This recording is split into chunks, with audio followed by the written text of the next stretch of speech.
is going to be the magic wand tool. So I'm actually going to go and grab this bowling ball picture again. And remember, I'm going to open it in a new tab so that I can, copy and then paste it into the adjacent document. All right, so the magic wand tool works with tolerances. So let me show you. I'm going to show you the difference between a 10 tolerance, if I click right in the middle here.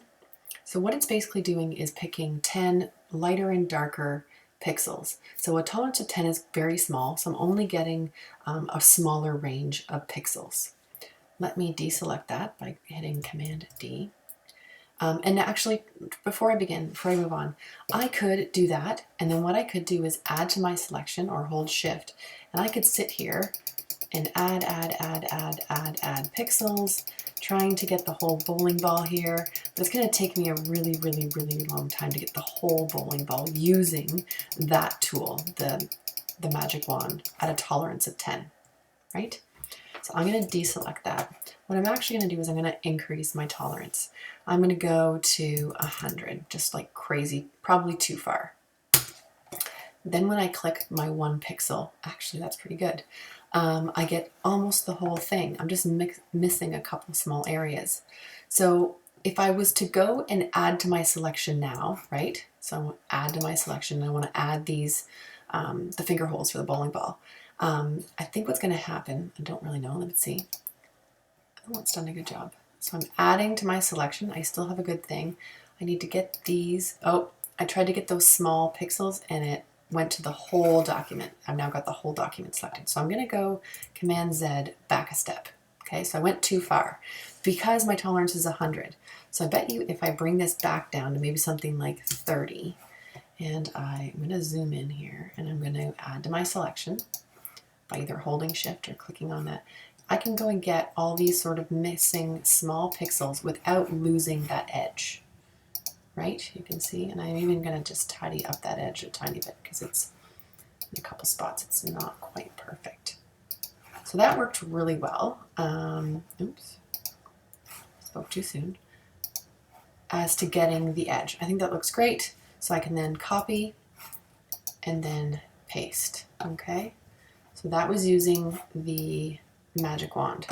Now, I have shown you this. I'm going to use a different picture.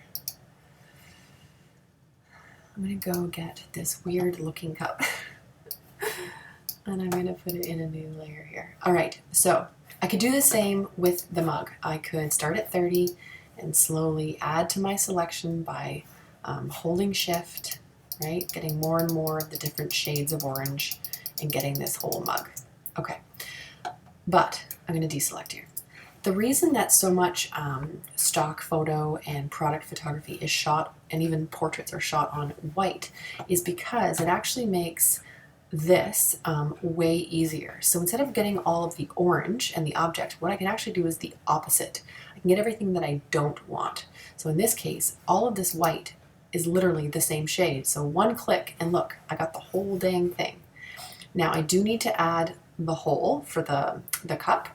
So I'm going to hold Shift and add to my selection. I did well there. And now if I copy and paste that, here's the problem. I'm going to show you. I've got everything I don't want, right? Which is not what I want. Instead, if I go back to my mug, what I want to go to is my selection, because I'm selecting. And what I want to do is invert the selection, and that's Control and I. So do that, and then what happens is it flips. Instead of having the white selected, it now flips to everything that wasn't selected before. Now I can copy and I can paste my beautifully cut out with inverse magic wand tool. And that's it for this one.